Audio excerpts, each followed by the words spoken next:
This 39 Dunedin News Bulletin proudly brought to you in association with Alex Campbell's Menswear.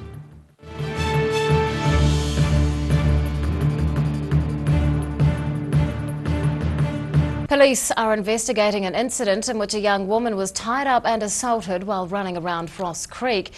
Officers have been examining the scene, cordoning off certain parts of the popular recreation reserve. They say a 23-year-old woman was running through the area when she was attacked from behind at about 9:15 Monday evening. A skinny, tall Caucasian man knocked her to the ground, tied her up and assaulted her. He ran off when a dog approached.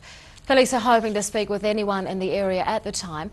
They're asking the public to stay away from cordoned areas. Seacliff residents are celebrating the long history of a central community asset. On this day 80 years ago, the foundation stone was laid for the coastal settlement's former church. It's now got a different use, but the owners are trying to maintain its heritage. A home with a history. These Seacliff residents are relishing in the heritage their property has to offer. Their home was formerly the settlement's church, and now they're celebrating its 80th birthday. Today we're celebrating the laying of the foundation stone on December the 1st in that year, it's December the 1st today, by Bishop White. The Roman Catholic Church was established in 1935 to accommodate the number of parishioners in the area. It was made with the Seacliff Mental Hospital in mind, as a number of locals were involved with the asylum. The church was then decommissioned in 1985 and sold privately. The Cliffords are the latest owners. We saw it advertised, and I said, gosh, to my wife, this is a great building. It looks like a sort of Spanish place on the Riviera or something, you know. And we thought we could make it into something, and really, we're just the guardians of the place. The Cliffords have added their own personal touches, but they're keeping key parts of the church intact. They want to maintain the history behind the church, so they're honouring the anniversary by holding a gathering. We're having a celebration of the 80th birthday of the church, really, and we're going to have people coming who've either been connected with it or who want to particularly see the church. The pair will host talks, speeches and local music tonight to honour the former seaside parish. Annabelle Dick, 39 Dunedin News. Well, now back to our earlier story. More information is being compiled about how the Dunedin City Council deals with local business people. The council is reaching out to professionals by launching a new quarterly satisfaction survey following an initial study in April. But the commercial community is still waiting to see the baseline data. It's performance. Business people are now being surveyed by the Dunedin City Council each quarter.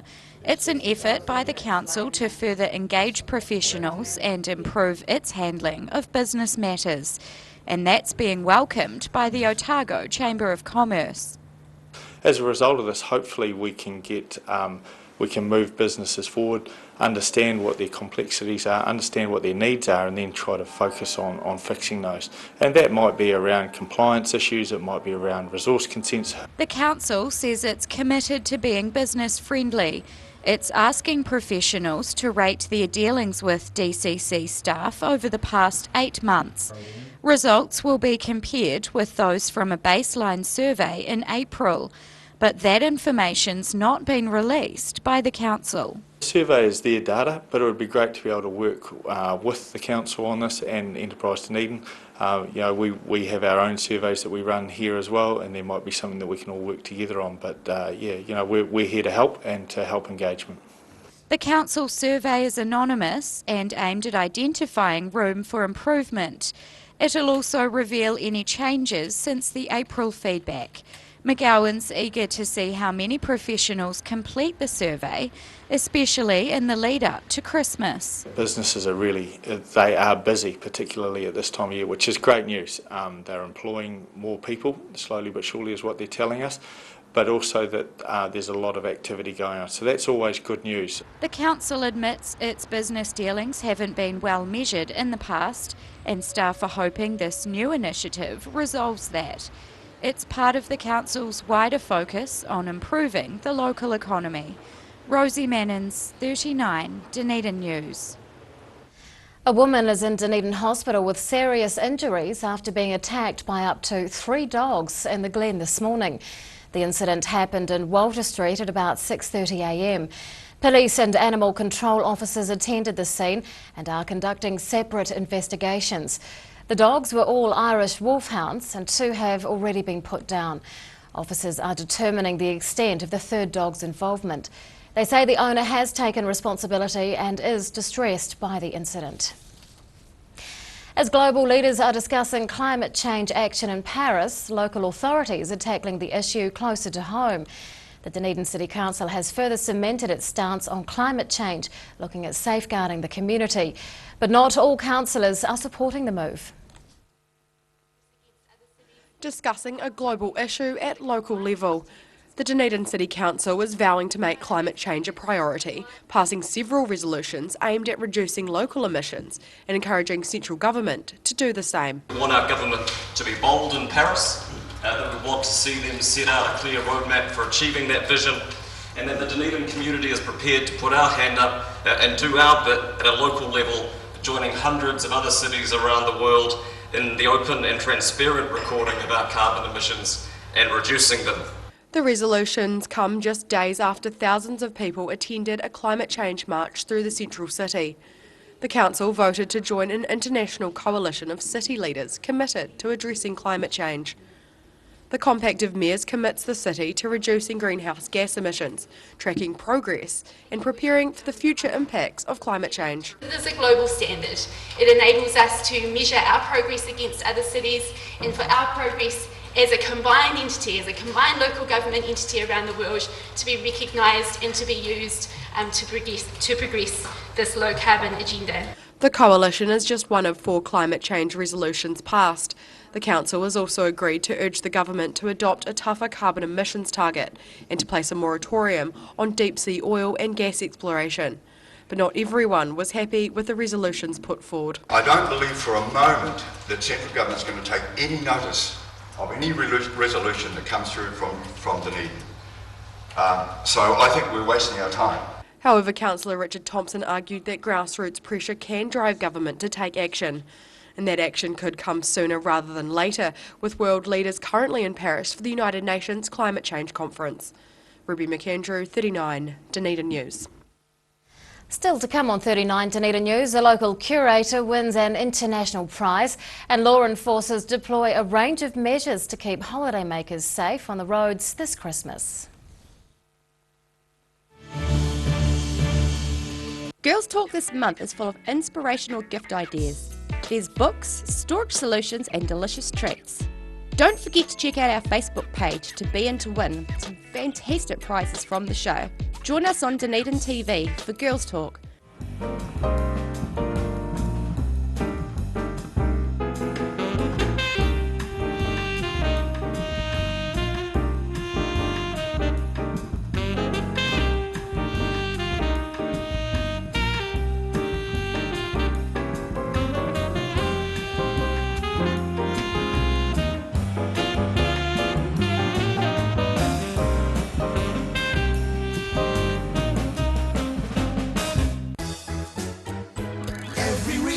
Every season, we're proud to dress the region.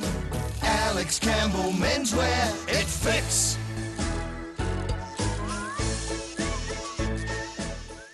Grandad loved his family and surfing, in that order. He taught me to surf, and we spent a lot of time in the water together over the years. When he died, I strapped the camera to the nose of his old board and filmed the paddle out at St. Clair. Gillian's played the video on the big screen at his funeral. Grandad would have loved having everyone come out one last surf with him. Gillian's Funeral Services, helping families celebrate the lives of their loved ones for generations. Gillians.co.nz. Hedges are something we almost take for granted. A good hedge needs regular maintenance to look its best and to add value and character to your property. For all your hedge care needs, call the team at SGC Services on 0800 783 453. Eveready mowers and chainsaws, Husqvarna outdoor power equipment for all the jobs, no matter what the size. Give Graham a call on 4552 555 or visit our new showroom at the roundabout end of Andersons Bay Road. We sell the best and service the rest. Christie glass houses and sheds, good to grow stuff in. The first choice for gardeners for over 100 years, built to withstand extreme weather conditions and hard work. Full range of options available. Thomas Burns Street, across the road from the railway station. Free call 0800 Allens. Big Orange for all your movies, records, books and games, pre-loved needs, vinyl records, 45s and DVDs. A South Dunedin family-owned business for over 15 years. Check us out on Facebook. We're opposite Westpac on the sunny side of King Edward Street. Congratulations, you're getting married. Hi, I'm James Morris, wedding celebrant, and it's my privilege and a pleasure to bring you the perfect ceremony for your perfect day. Don't wait or contemplate. Your consultation is free with no obligation. jamesmorris.co.nz. Pellet fires are growing in popularity in Otago, with people who want a clean and efficient form of home heating. The sight of a burning flame without the problems of chopping, stacking and carting wood around is a winner. Pellet fires, so easy, so efficient. McClellan Refrigeration is your one-stop shop for heat pumps in Dunedin. We have a range of heating, air conditioning and refrigeration solutions. We also have 20 years experience. McClellan Refrigeration, call us on 477 0088. Pregnant? Need to talk? 24 hours a day, 7 days a week. Pregnancy counselling services are here to help. It's free, it's confidential. Call us now on 0800 773 462.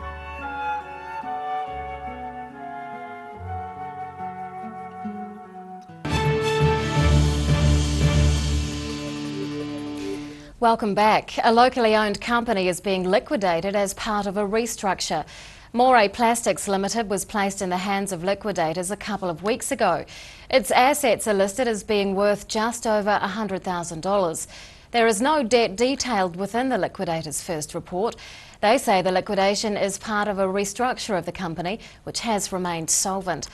Moray Plastics has been operating for more than 20 years and is directed by Alistair and Frowena Wisniewski of Dunedin. And on that note, let's take a look at today's financials. The NZX 50 has closed the day up 51 points. It's now at 6,151. The ASX 200 is up 96 points. And to the exchange rates, and the Kiwi dollar is up against all the currencies we follow.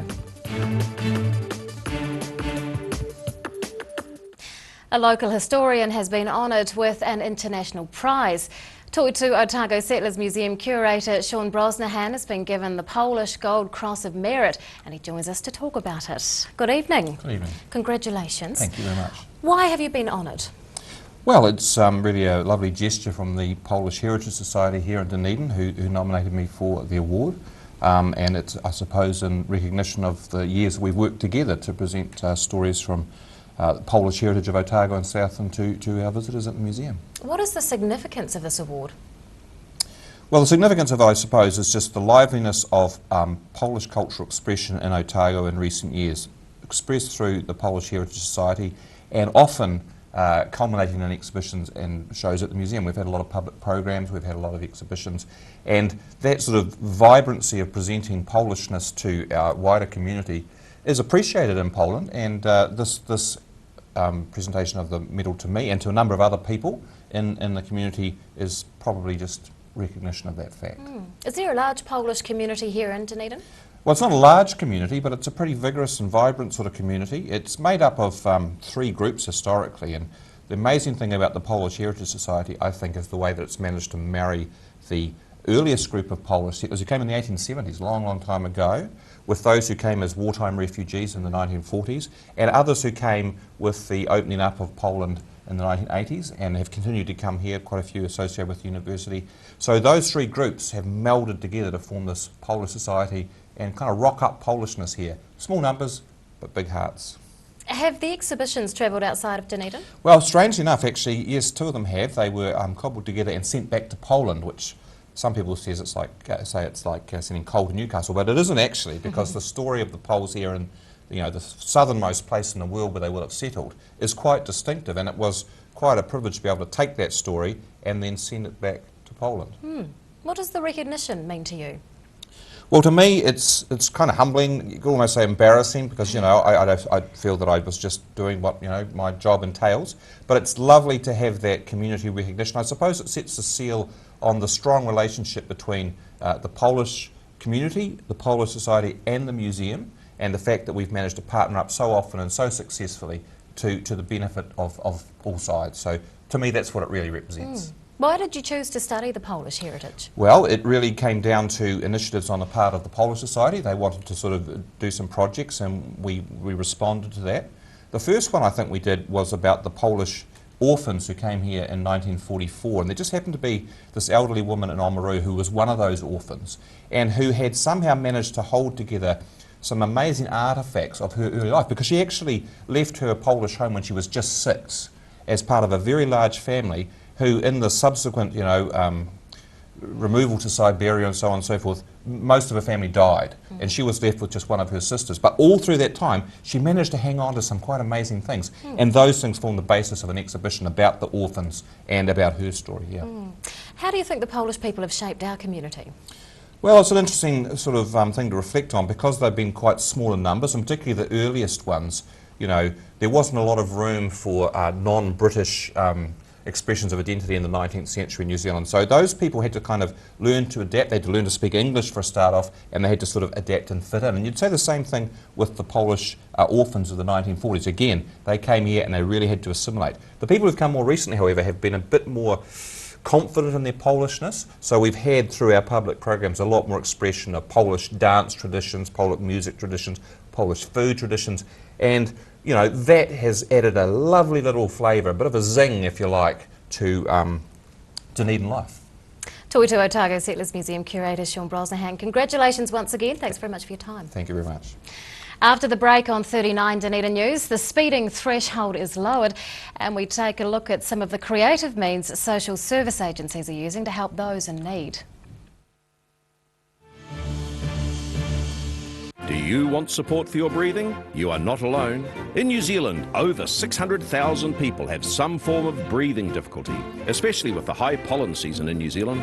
Puff Plus is an excellent natural product developed to support lung function and breathing difficulties. Puff Plus is so effective, you get a no questions asked, money back guarantee on the first purchase. Give it a go, you have nothing to lose. Call now, 0800 502 402. Take as directed. If symptoms persist, see your healthcare professional. Chiropractic care is a drug-free way of sorting out stress and pain by getting your spine in line with body and brain. At Mosgiel Chiropractic and Wellbeing, we provide family chiropractic care. Feel taller, lighter and brighter. Call Mosgiel Chiropractic and Wellbeing today, 484-7272. The good all, it's all about our customer care, great food, great coffee, and supported by some awesome staff. We think it's very important that the customers, when they come in here, have a good experience and leave wanting to come back. And I think in a nutshell, that's what the good oil is all about.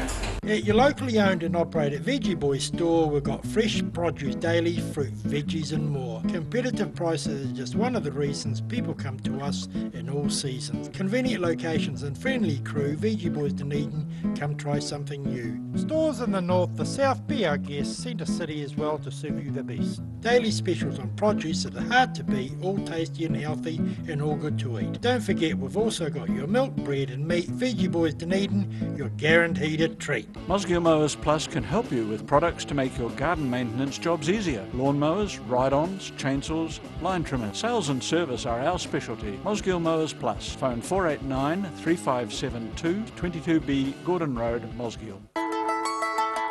Bring some more joy into your world by adopting one of our adult animals at SPCA Otago. Call now on 473 8252. Please adopt a pet now. They will love you forever. Every season, we're proud to dress the region. Alex Campbell Menswear, it fits. Mobility Scooters Otago. Mobility Scooters, new and used, electric manual wheelchairs, strollers and walkers. Free home demonstration and delivery. Call Tony on 03 455 2875 or visit our showroom, 211 Canudwood Street, opposite Westpac. Pregnant? Need to talk? 24 hours a day, 7 days a week. Pregnancy counselling services are here to help. It's free, it's confidential. Call us now on 0800 773 462.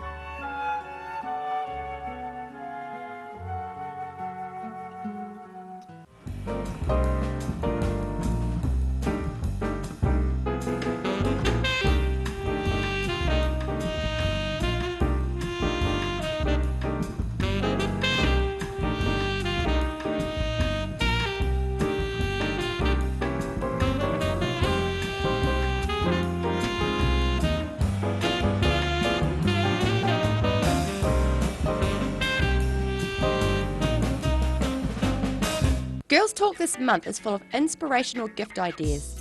There's books, storage solutions and delicious treats. Don't forget to check out our Facebook page to be in to win some fantastic prizes from the show. Join us on Dunedin TV for Girls Talk. Welcome back. Measures are being taken to curb the summer road toll as highways become busier over the holiday season. The speed limit threshold on all New Zealand roads has been lowered to 4 kilometres, and that's not all police are doing. Cracking down on drivers going too fast. Police are enforcing a lower speed tolerance for the third straight summer.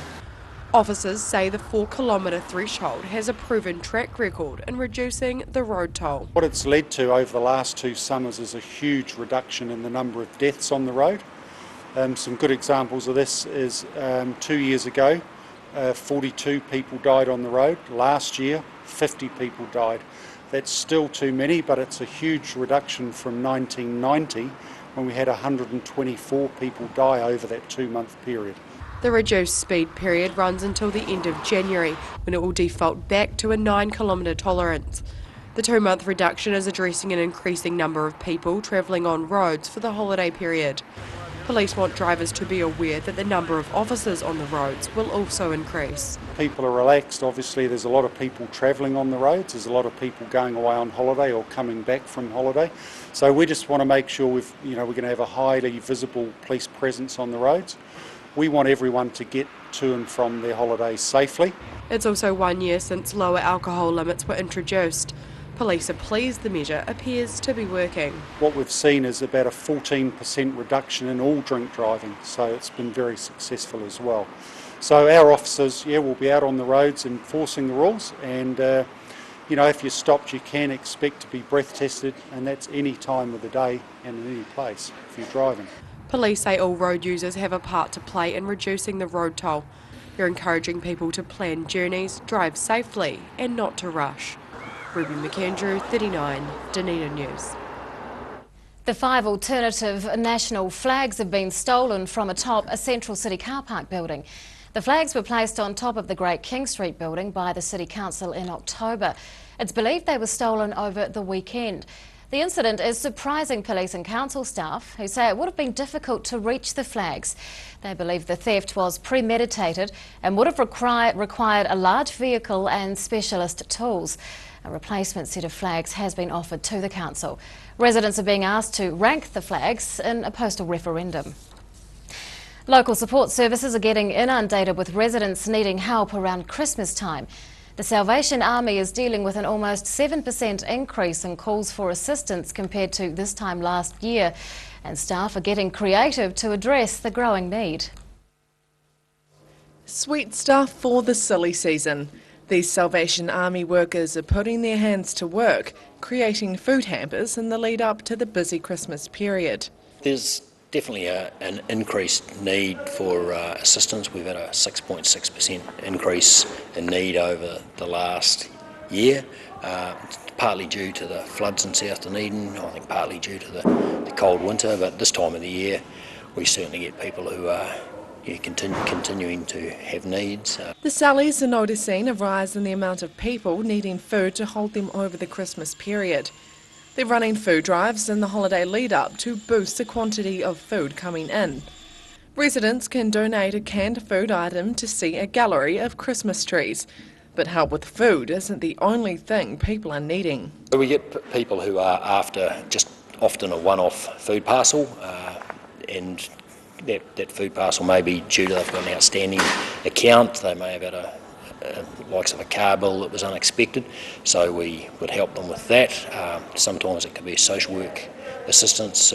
The Salvation Army usually distributes 30 food parcels a day in Dunedin, and over the Christmas time period that increases to 70 per day. Workers see residents struggling with unexpected expenses, but they're telling people to stay optimistic despite the stress. Things do get better, and it's a possibility for life change in the new year, and we look forward to working with people in the new year too. Local Salvation Army officers are expecting to give out more than 200 Christmas hampers in addition to food parcels this year. Annabelle Dick, 39 Dunedin News. And now recapping tonight's top stories on 39 Dunedin News. The Otago Chamber of Commerce is welcoming a new quarterly business satisfaction survey being launched by the Dunedin City Council. Owners of the former Seacliff Church are celebrating the 80th anniversary of the laying of its foundation stone. And the majority of local councillors have voted to take more action on climate change while urging central government to follow suit. It's time now to find out what's happening in tomorrow's Otago Daily Times, and editor Barry Stewart joins us. Good evening. Hello Rebecca. We'll have the latest in the police hunt for the attacker of the jogger at Ross Creek. Also a woman was badly mauled by a horrific dog attack. Was mauled in a horrific dog attack. Shield Hill Tavern could well have a second life as a retirement village. It's got a ring to it, isn't it? Retiring to the Shield Hill Tavern. In Fresh, we look at some Christmas menus, some inspiration there. And in Sport, we talk to the new investors of the Highlanders and get their hopes and expectations of putting all that money into them. That's all in tomorrow's ODT. Thank you, Barry. Thank you. Time now for local weather. This weather update is proudly brought to you in association with Silverhorn's Puff Plus. And here is today's city view. It's taken of the one-way system looking south. Around the city at 3 o'clock today, 17 degrees for the central city, 19 at the Gardens.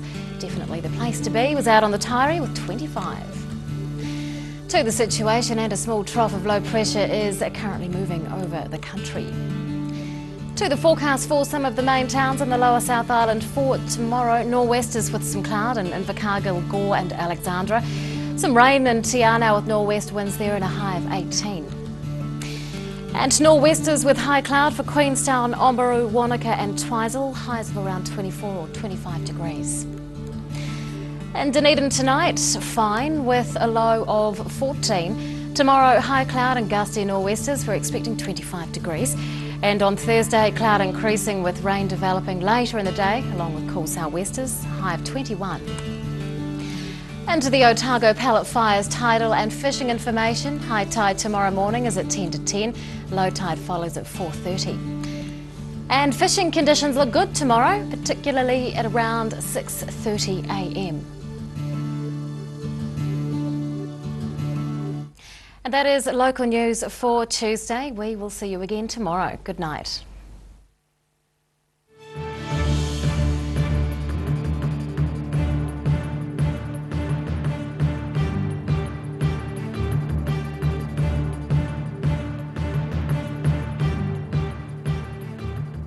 This 39 Dunedin News Bulletin proudly brought to you in association with Alex Campbell's Menswear. Supporting local content so you can see more of New Zealand on air.